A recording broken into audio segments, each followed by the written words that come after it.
2.6.2 bahagian 2. Selamat kembali.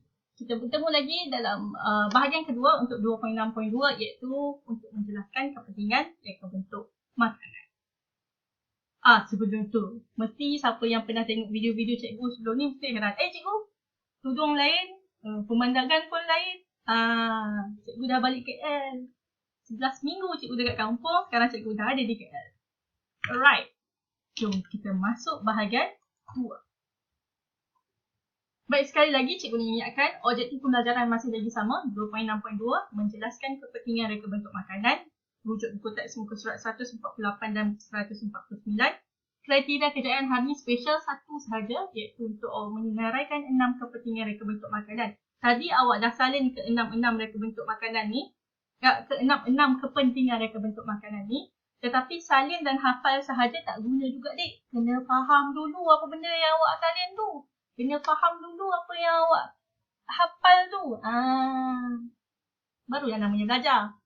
Jadi untuk bahagian kedua ni cikgu akan hurai satu persatu. Cikgu rasa cikgu mungkin akan sempat hurai tiga kepentingan. Lepas tu cikgu akan hurai lagi 3 kepentingan. Kita tengok macam mana. Right.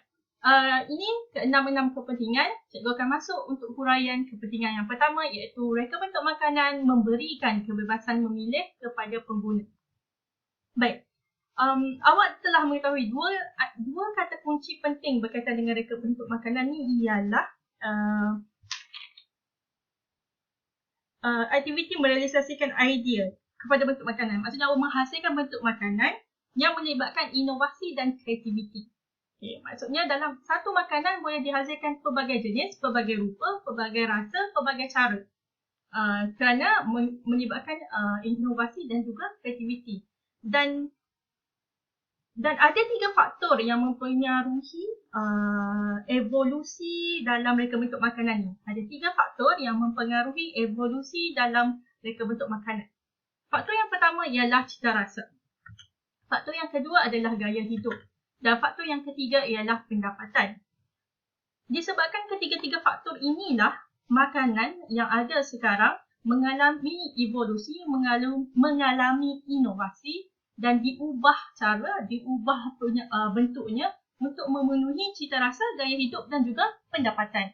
Maka bila ada pelbagai bentuk, pelbagai rupa, pelbagai rasa, pengguna mempunyai banyak pilihan. Dia boleh pilih nak makan itu, nak makan ini, nak makan perisai itu, nak makan perisai ini, nak makan bentuk itu, nak makan bentuk ini. So ini adalah kepentingan reka bentuk makanan. Tanpa pengetahuan berkaitan dengan reka bentuk makanan, makanan akan statik dan tidak mengalami perubahan. Daripada zaman dulu sampailah zaman sekarang, kalau tak ada reka bentuk makanan, makanan akan dalam bentuk tu je lah. Yang awak akan makan umur 10 tahun, awak makan benda yang sama, umur bentuk yang sama, rasa yang sama, umur 20 tahun pun makan benda yang sama, bentuk yang sama. Jadi, tiada pilihan bagi awak. Dan benda tu bersalahan dengan manusia. Awak sebagai manusia, awak suka mempunyai pilihan. Awak suka untuk membuat pilihan. Jadi, sebab itulah pentingnya reka bentuk makanan ni. Untuk menghadirkan rasa kebebasan untuk memilih kepada pengguna. Sebab ada banyak pilihan. Contoh. Ya cikgu tahu. Ini burger. Bagus. Terima kasih siapa yang beritahu kat cikgu. Ini burger. Biasanya kita panggil burger Ramli ataupun burger tepi jalan. Ini burger McD ke burger KFC? Ke Burger King? Ke burger Texas? Siapa boleh teka? Betul. Ini burger McD. Dan ini. Ini burger gourmet. Gourmet ke bahasa Inggerisnya? Burger orang have. Burger dekat restoran, burger dekat hotel dihidangkan dalam bentuk plating yang cantik, materialnya adalah premium dan lebih lawa. Kalau nak comparekan burger tepi jalan ni dengan rupa burger dekat restoran ni, burger restoran ni nampak lagi wow. Tetapi belum tentu lagi rasa dia se-wow ini. Baik, ini adalah contoh burger. Okay? Makanan tu namanya burger. Tapi daripada nama burger tu dia melalui reka bentuk makanan, terhasillah burger dalam pelbagai bentuk presentation, burger dalam pelbagai bentuk rasa, burger dalam pelbagai bentuk perisai, burger dalam pelbagai bentuk penyampaian, penyusunan, maksudnya bagaimana disusun burger tu. Macam ni Daging dia dibalik dengan telur. Yang ni dia letak cheese. Yang ni dia guna steak. Jadi pelbagai. Jadi bila ada variasi dari segi sudut burger ni, daripada burger sendiri ada pelbagai jenis burger, maka pengguna, awak sebagai orang yang akan makan burger tu ada pilihan. Kalau rasa nak menikmati rasa sebenar burger, awak akan pilih burger tepi jalan. Contoh, kalau ada duit lebih sikit, pergi burger McD. Kalau ada duit lebih terlajak banyak, contohnya duit raya awak ada banyak, so rasa macam nak menikmati sesuatu yang agak have-have, awak pergi ke burger yang ni. Jadi dia bergantung kepada cita rasa. Maksudnya ada orang dia boleh makan pedas, ada orang tak boleh makan pedas. Ada orang boleh makan manis, ada orang tak makan manis. Jadi disebabkan cita rasa manusia berbeza dan tidak pernah sama, maka produk makanan pun akan ada pelbagai. Dan juga gaya hidup. Ada orang, kalau kat Malaysia ni, sosioekonomi dibahagikan kepada 3 kategori. B40, iaitu bottom 40, M40, middle 40 dan T20, top 20. Di mana gaya hidup golongan B40, M40 dan T20 adalah sangat-sangat berbeza. Dan ini juga mempengaruhi bagaimana pengguna memilih untuk membeli sesuatu produk, membeli sesuatu makanan dan menikmati sesuatu makanan. Bergantung pada gaya hidup. Dan juga pendapatan. Pendapatan ni ada kaitan juga dengan B40, M40, T20 yang saya ceritakan tadi. Jadi inilah kepentingan reka bentuk makanan. Tanpa pengetahuan tentang reka bentuk makanan, tidak akan terhasillah variasi dari segi sudut makanan. Tak adalah makanan yang pelbagai. Right, tu kepentingan yang pertama. Kita masuk ke kepentingan yang kedua. Kepentingan yang kedua ialah untuk menzahirkan nilai estetika. Sekali lagi cikgu ulang, menzahirkan nilai estetika. Dan awak patut dah tahu sampai sekarang, sekarang ni awak dah patut tahu apa tu maksud estetika sebab awak dah jumpa perkataan ni daripada tingkatan 1 sampailah sekarang. Tapi tak apa, cikgu baik. Cikgu terangkan juga, sebab cikgu terdengar ada orang tanya, cikgu, estetika tu apa cikgu? Sabar, begini. Estetika ialah keindahan. Jadi menzahirkan nilai estetika bersamaan dengan menzahirkan nilai keindahan. Contoh, belum contoh lagi. Dan nilai estetika pada reka bentuk makanan, sama ada dari segi sudut plating makanan, penyusunan makanan di atas pinggan dan bekas ataupun bentuk makanan itu sendiri, dia akan memberikan nilai tambah. Biasanya manusia memang suka benda-benda yang lawa, benda-benda yang cantik. Jadi bila awak jumpa makanan-makanan yang cantik, awak akan rasa sangat tertarik untuk beli. Dan reka bentuk makanan yang apabila nilai keindahan, nilai estetika dizahirkan, makanan tu akan lebih berpotensi tinggi dan lebih berkualiti tinggi. Berpotensi tinggi ni dari segi sudut pasaran dia. Okay, ramai orang nak lagi.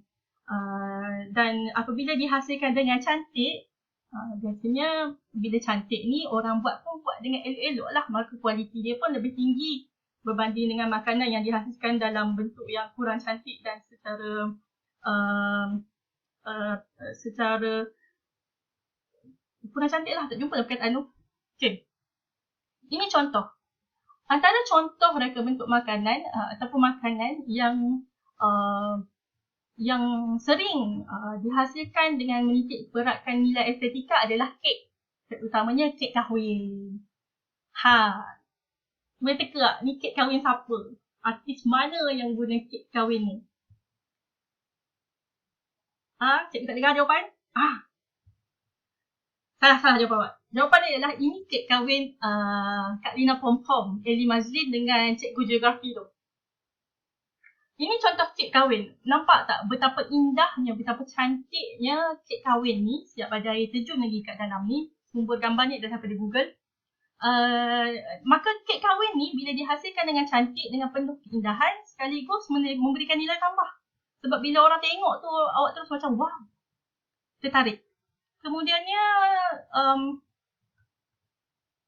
sangat berpotensi tinggi untuk dipasarkan. Siapa tak nak beli kek yang lawa macam ni untuk majlis perkahwinan, supaya orang boleh datang tengok, wow, cantiknya kek dia, dan akan disebarkan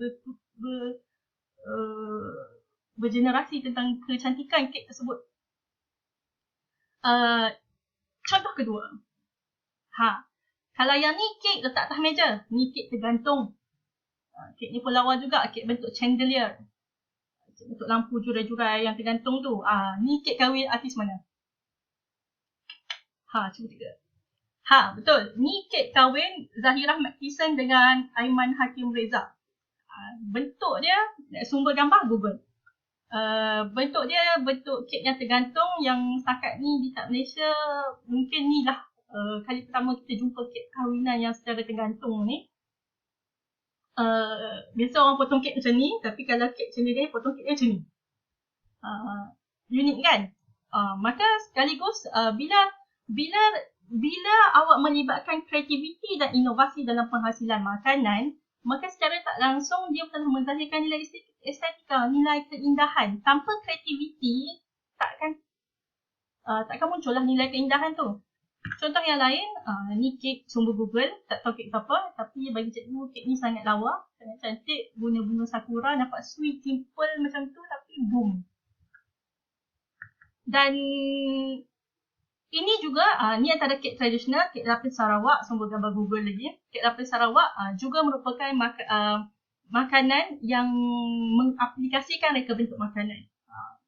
Dan dia menzahirkan nilai estetika. Nampak cantik je kek Sarawak ni, bentuk dia lawa. Yang ni bentuk macam baju batik Datuk Seri Ismail Sabri. Ni pun macam ada baju dia, pakai baju macam tu juga kan. Alright.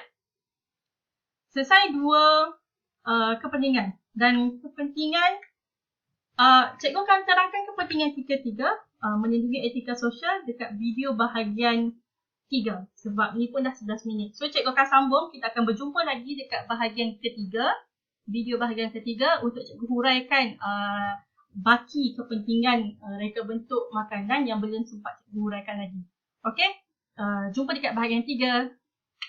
Sarang.